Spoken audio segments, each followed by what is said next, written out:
talk today from the book of Isaiah and read in particular from Isaiah chapter 6, verses 1 to 9.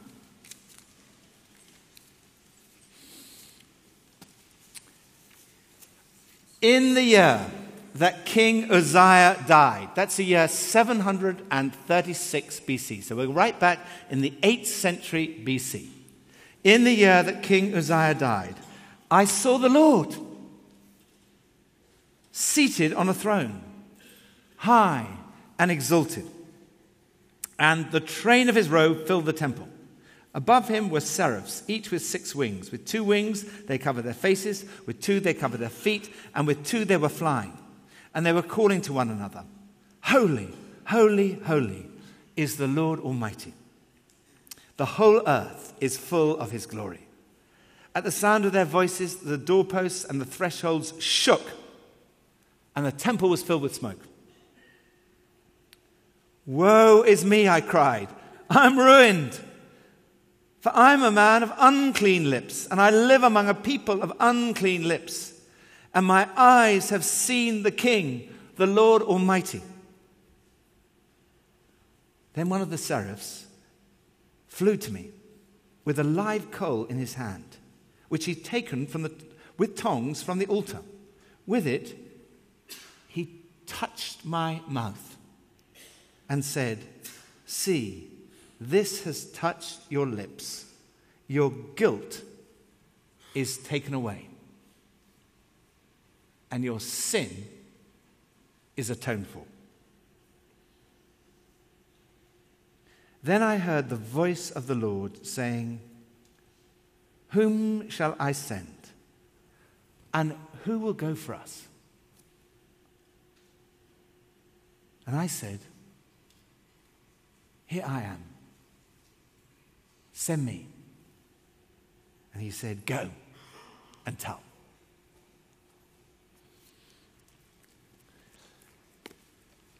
I believe the Olympics and the Paralympics are like a prophetic sign to this city and to this nation. You know, we live in a pretty cynical city and a pretty cynical nation. There's a lot of bad stuff going on in this country and a lot of bad stuff going on around the world. And then in this last month, we've had this amazing, like an oasis of goodness and goodwill. I just love the fact, God blesses things. When nations come together, there God commands his blessing. When people are treated, regardless of who they are, regardless of their ability, are treated as human beings and loved and accepted, something very special happens. India Knight, writing in the Sunday Times, she says, Britain has found a smiley face. Don't let it slip away. She said, a nation that takes such pleasure in luxuriating in its misanthropy, its cynicism, suddenly it's transformed.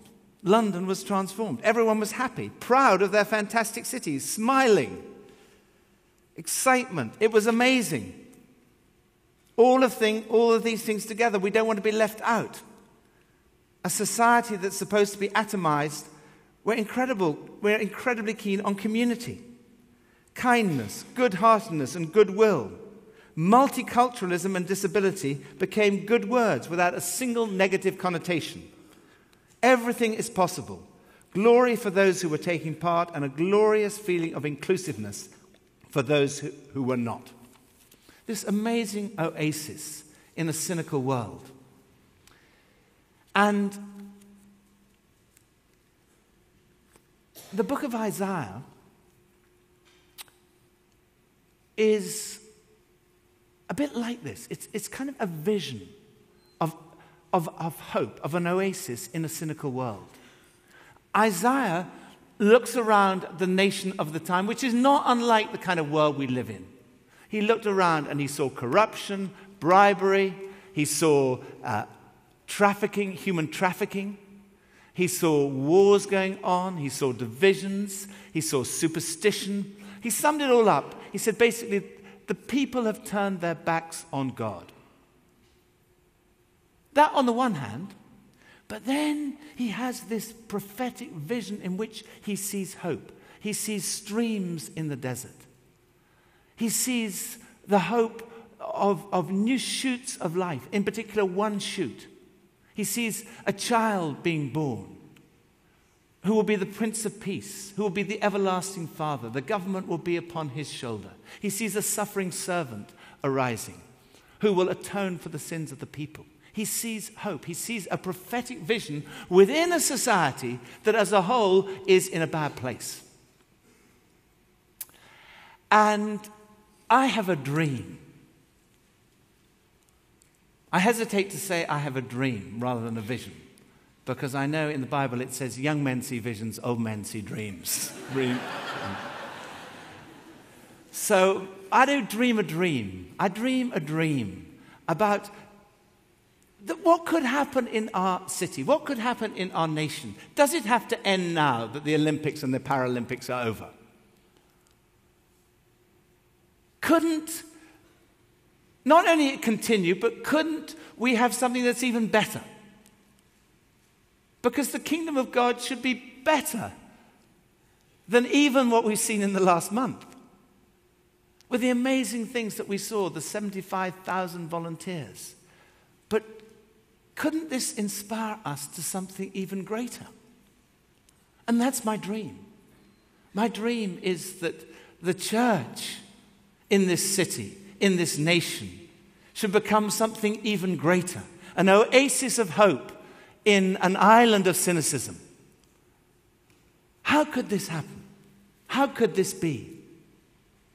What could happen? Well, it will happen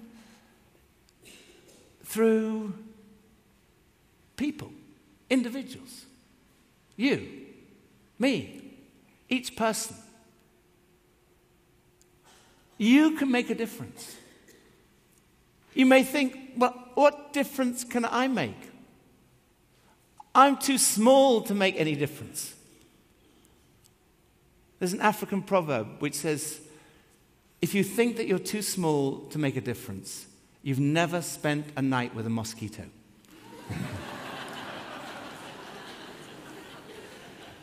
You can make a difference. You can make a difference for good. How? How can you be used by God? Well, let's look at Isaiah's testimony. Isaiah says, this is what happened to me. This is how I came to be used by God. Let me tell you about my experience. And what happened to Isaiah can happen to you. So here's the first thing. He got a glimpse of God. This is where dreams start. It's when we get a glimpse of God.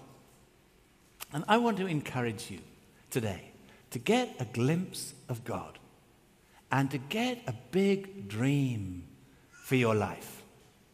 Dare to dream. Dare to live your dream. See, Isaiah, he says, I saw the Lord. My eyes have seen the King, the Lord Almighty. And he describes in this language in Isaiah, is language which is kind of foreign to us. But basically what it's describing is majesty, awe, holiness, glory, and power. He sees, in this vision of God, he sees just how powerful God is. Do you realize just how powerful God is? If you want to know how powerful God is, just look up at the sky at night. Look up at the stars. You know, the stars come out every night. If they only came out once in 10,000 years, when they came out, we'd all say, wow, there's a God. Look at those stars. Do you know how many there are out there? I don't. But I can tell you there are a lot. In our galaxy, there are estimated to be 100,000 million stars. Our galaxy is one of 100,000 million galaxies. There are countless trillions of stars out there. Do you know how big a trillion is? If we were to count in seconds, 1 million seconds ago was 12 days ago. 1 billion seconds ago was 31 years ago. 1 trillion seconds ago was 29,700 BC. And there are countless trillions of stars out there. And God made them all. That's how powerful He is. And when you realize how powerful He is, you realize that nothing is impossible with God. Jesus said, with God, all things are possible. That's why we have a big vision as a community. We have a vision to see this nation re-evangelized and our society transformed. That's a big vision because we have a big God and we caught a glimpse of that God. Yeah, that's why we've just got the latest official statistics for Alpha, which is for the year 2011. 2.3 million people around the world did Alpha. That's 29% up on the year before. Total of 18.5 million to the end of 2011. This is amazing. What God is doing through you. This is your vision. This is something we are all involved in together. And it's easy to sort of think, oh, 18.5 million, that sounds good. 18.5 million people. It's a lot of people. It's a big God. He's changing lives right across this world through you. This is incredible. This is amazing. This is a huge God. And he caught a vision of the power of God, what God could do. This is just the start. We have a vision. The vision is, there's a difference between a target and a vision. Our vision is to see the nation transformed. Our target is to see 100 million people in the next few years doing Alpha. It's possible because we have a huge God. He gets a vision of the greatness of God, but he also has a vision of the holiness of God. He says, holy, holy, holy is the Lord Almighty. Holiness is the most beautiful, attractive quality. You know what holiness is? It's Jesus. It's Christ-likeness. And it's more important than anything else. You can't all be clever. Can't all be beautiful. Can't all be geniuses. But as someone said, one drop of holiness is worth an ocean of genius. And we can all be holy. We can all be like Jesus. And he catches a glimpse. He says, wow, wow, holy, holy, holy. This is like the banner of a revolution, the revolution. Jesus, Christ-likeness. And then he sees the love of God. Because this powerful, holy, majestic, awesome God says, Isaiah, I'm interested in you. I've got room in my heart for you. I love you. I'm calling you.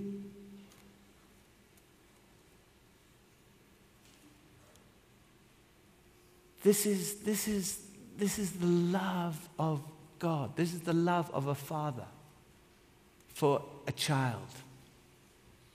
That's why Mother Teresa says, don't worry about numbers.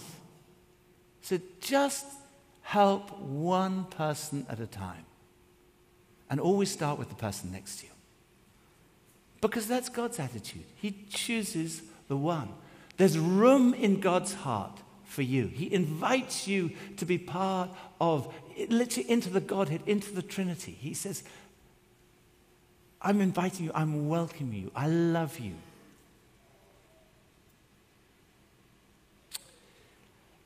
I was at the 6 o'clock service at Onslow Square last week.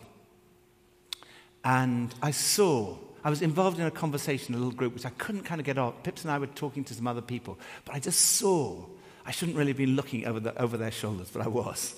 And I saw this young woman walk into the church, and she looked just like the sort of person we would really hope would come to church. She was just a very normal-looking young woman in her, I guess, sort of early 20s, and she walked in, and I thought, who's going to welcome her? Who's going to talk to her? And as she walked in, I could see there was no one talking to her. She was just looking very, very kind of awkward in a way, because she was on her own. And I thought, someone's going to come and talk. And I thought, I must get Pippa to go and say hello to her. But I couldn't extract her from the conversation. So I watched, and then someone came and she just brushed past her. And as she brushed past, her face lit up. And then she moved on. And I saw her look a little disappointed. And then she felt quite awkward because she was obviously on her own in the church and she didn't quite know where to go. And eventually she saw they don't have chairs in Onslow Square, they just have cushions. So eventually she found a cushion and she kind of collapsed on the cushion and still looked around, hoping that someone would, I don't know what was going on in her mind. But eventually she took out her iPhone and started looking at it. And eventually I did manage to get Pippa to go over and say hello to her. And she said, I'm not religious. She said, I've come here 4 or 5 times. I'm hoping to start the Alpha course. And I thought, come on, church. We've got to do better than this. We've got to make people feel loved and welcomed because God welcomes and loves us. We are a friendly church. In a way, we're very friendly. At the start of the service, when I saw this at the start of the service, I said, look, stick up your hands if you're new here. And lots of hands went up around the church. And I said, go over and greet all the people who are new. No one moved. Why not? They hadn't heard me. They were all talking to their friends. That's great. But somehow we've got to make room in our hearts for new people. I'm shy. Basically, I find it really hard to go up to new people. And I'm always worried that they're not actually new. I'm worried I'll go up to them and say, is this your first time here? And they'll say, no, I've been coming for 20 years.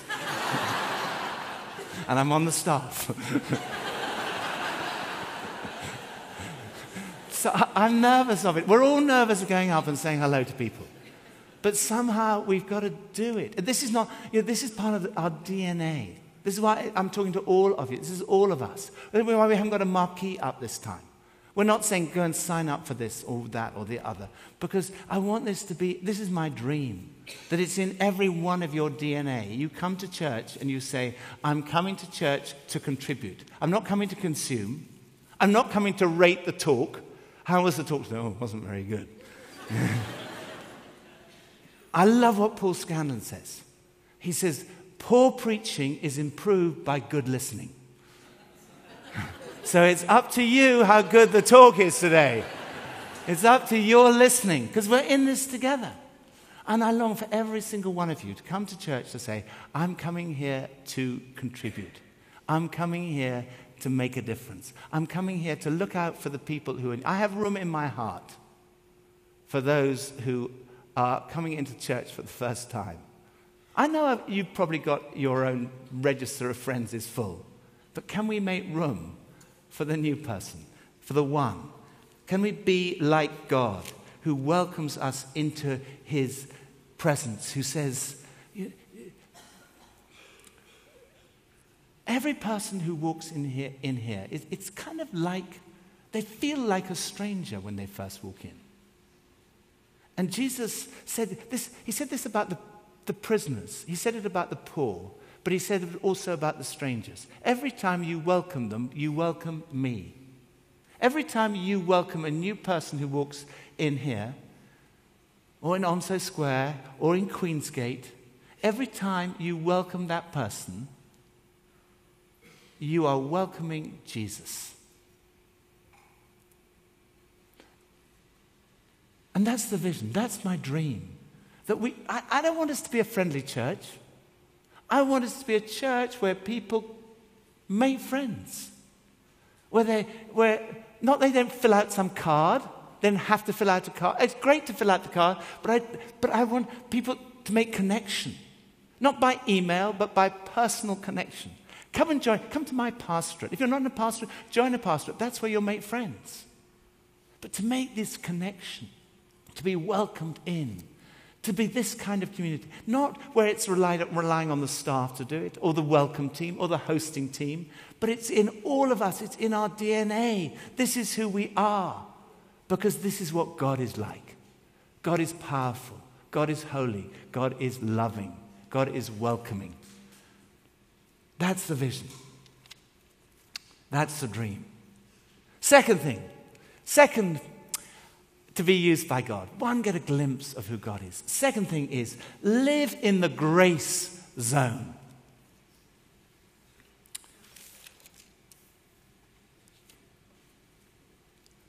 Verses 5 to 7. Isaiah says, when he sees God, he says, "Woe to me," I cried. "I am ruined. I'm a man of unclean lips, and I live among a people of unclean lips. And my eyes have seen the King, the Lord Almighty." He just feels, coming into the presence of God, he feels, oh, I'm a sinner. I just look at myself and I think, oh, I'm not a good person. There's so much bad stuff. I think bad things. I say bad things. And he feels guilt. But God does not leave him there. Look what happens. One of the seraphs flew with a live coal in his hands. And with it he touched my mouth and said, "See, this has touched your lips. Your guilt is taken away. Your sin is atoned for." This is the gospel. See, Isaiah, if you take the book of Isaiah, it's got three movements in it. 1 to 39 is judgment. 40 to 55 is hope. Chapter 60 to 66, 55 to 65 is, 40 to 55 is comfort. 56 to 66 is hope. But each of those themes run throughout the Bible.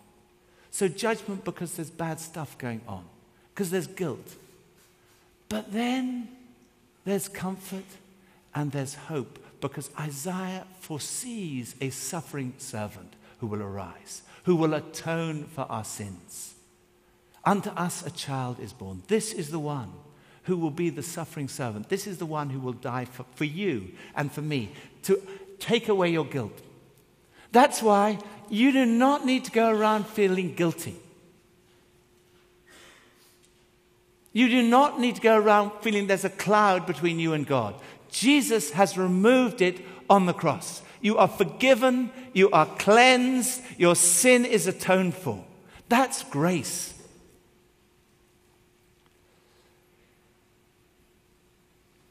And when we've received grace, we then become the community of grace. When you know that you've been forgiven, you can never hold a grudge against anybody else. C.S. Lewis said, to be a Christian is to forgive the inexcusable, because God has forgiven the inexcusable in you. That's what it means to be a Christian. And that's why this is my dream. This is my hope. That we will be a community of grace. Where when people walk in here, or at Onslow Square or Queensgate, they do not feel judged, but they feel accepted. They feel loved. They feel welcomed home. It's what we want people to walk in here and say, wow, this is coming home. I love what Bobby Houston said at Focus this year. She said, in their church in Sydney, they have a big sign outside the church that says, "Welcome home." Because the church is not an organization we join. It's a family where we belong. And we are brothers and sisters, and this is our home. This is the family home. That's why we're painting the ceiling and having a new carpet because it's disgusting. And you wouldn't have a carpet like that in your home. But it's not just about the physical building. It's much more important about that. It's about the love that you receive, the experience that you have, the welcome that you receive when you walk in, the sense that you have that this is home. And we can't do it without everybody involved. This is my dream. All of us are involved. All of us think of this as our family. All of us think of this as our home. And all of us are saying to everyone out there, we'll have probably 5,000 new people coming in between now and Christmas. Typically we would at this time of year. How many of those people are going to find a home here? How many people are going to walk in and say, yeah, I'm coming home. People talk to me. People love me. People introduce me to their friends. People welcome me into their own homes. They were hospitable to me. I made friends here. And I wasn't judged. I felt like I was entering a zone of grace where I was accepted, loved, and welcomed home.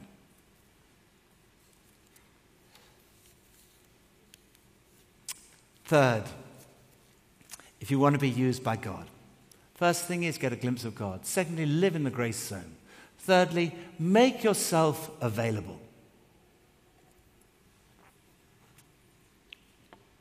God uses people who make themselves available. And that's what Isaiah did.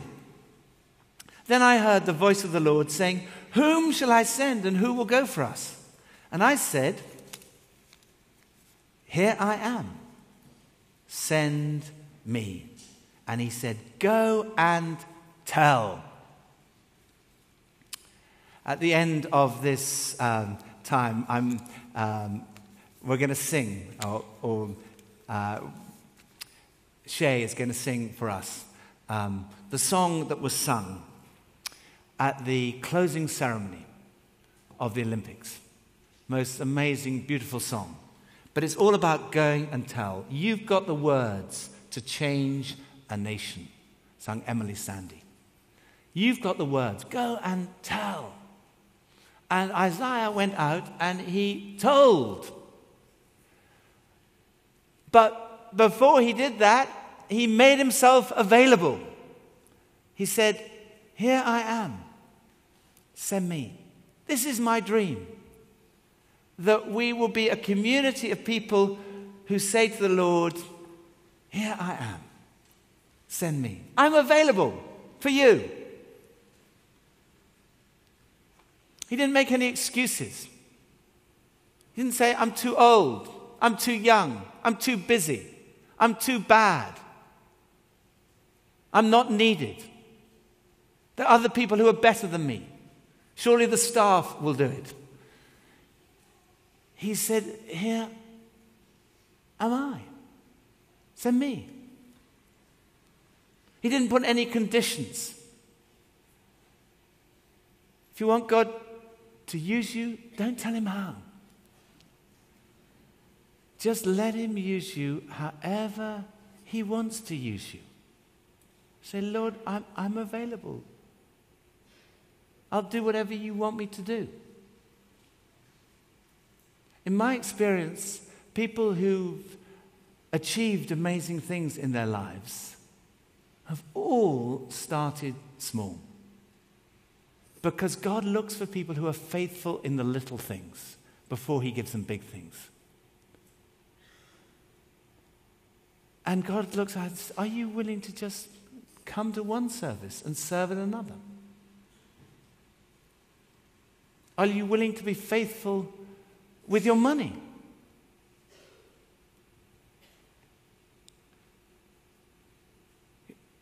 If you don't give when you're poor, you'll never give when you're rich.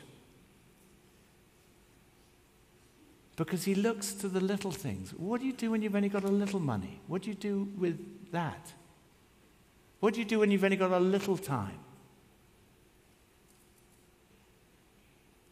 We can all do the little things. We can all welcome one person. we can all say hello to one person.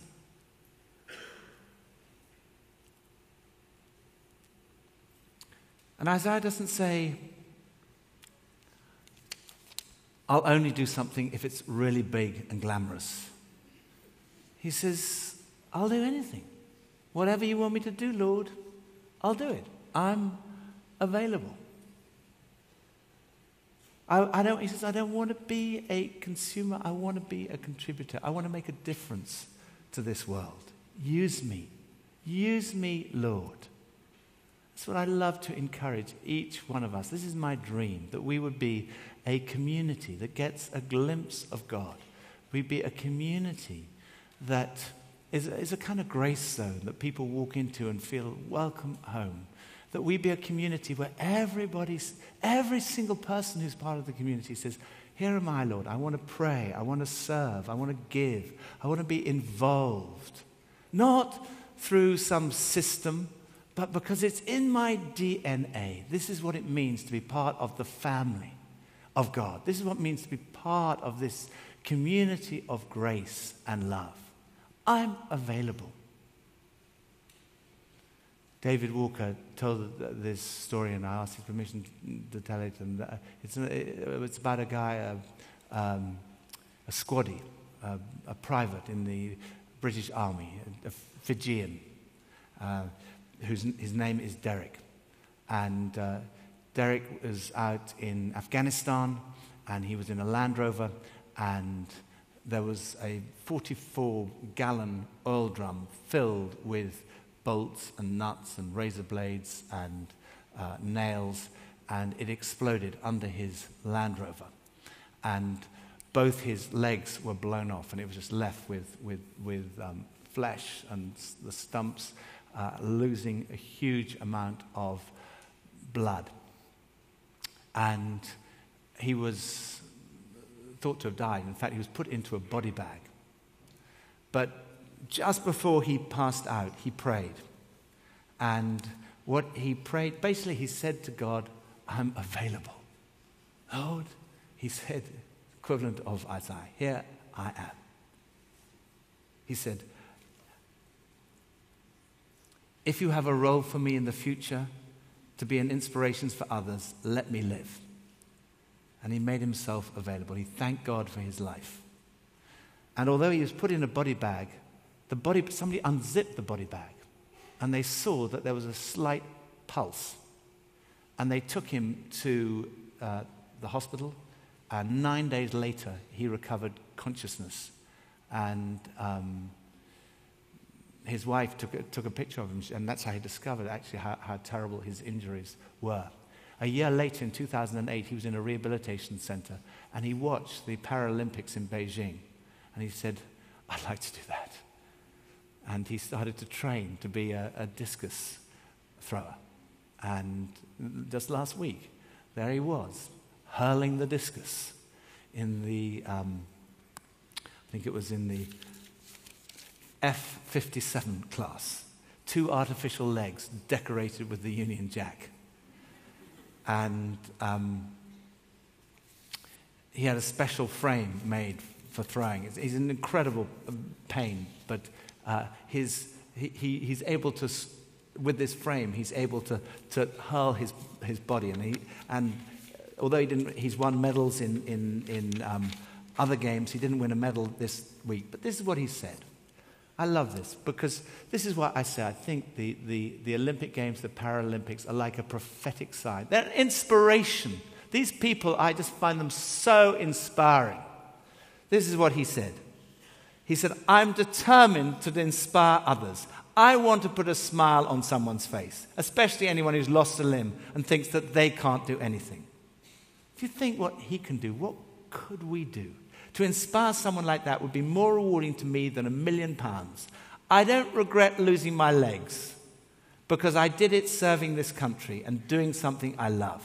I'm so excited, and I'm so thankful I'm alive, and I'm so honored to represent my country on the front line.